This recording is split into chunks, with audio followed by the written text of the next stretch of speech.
Now we have, I introduced Dr. Rosemary Barberet. She's a professor at John Jay College of Criminal Justice in New York and past editor of the official journal of the Division on Women and Crime, Feminist Criminology. She will discuss a few housekeeping details about how we're going to do things before she tells you about the journal and its mission.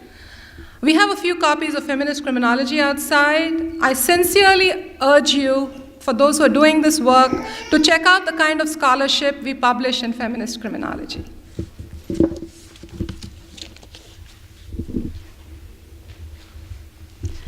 Good morning. I'm happy to be here today. I have a few housekeeping details, and they are that we will be doing a Q&A at the end of the session. So on each of your seats, you should have found a note card for you to write questions for our panelists.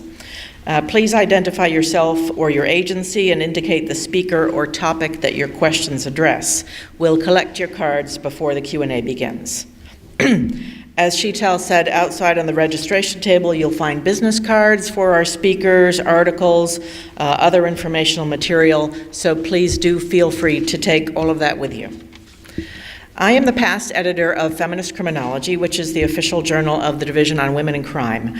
Our current editor, Christy Holt-Freder at Arizona State University, could not be here today, so I'm giving a few words to talk about the journal in her place.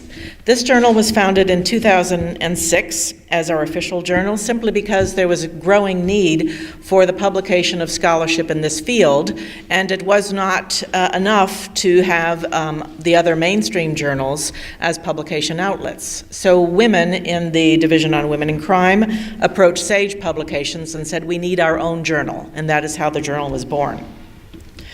The journal has a diverse editorial board from the United States and abroad, and besides regular issues, which come out 5 times a year, has special issues. Most recently, as examples, we've had special issues on Latinas and the criminal justice system and women at work in criminal justice organizations, and guest editor Kara Raby-Hemp is here representing that effort. We receive about 100 manuscripts a year, of which we accept about 30%. We have about 8,500 subscribers to this journal, mainly institutions, libraries around the globe. The journal is increasingly international. 60% of our submissions come from the US and 40% from abroad. And globally, we get about 60,000 downloads of our articles per year. But perhaps most interesting about the journal is that because it is our journal, we receive fairly healthy royalties and support from our publisher, which we use for a variety of purposes. We give an annual graduate research scholarship of $5,000. We give scholarly awards. We sponsor training workshops and events. Last year we sponsored an event similar to this at UN Women in New York. Our publisher is supporting this very enthusiastically with the videography and the coffee. And so I encourage you to consider subscribing to Feminist Criminology, to read our articles. If there is any problem with access, any of us here are quite happy to facilitate articles to you.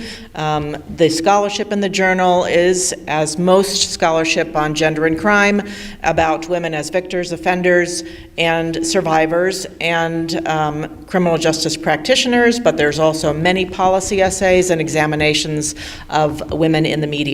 So all of these topics, I think, are useful to you in your work, and I hope you'll consider reading this publication. Thank you.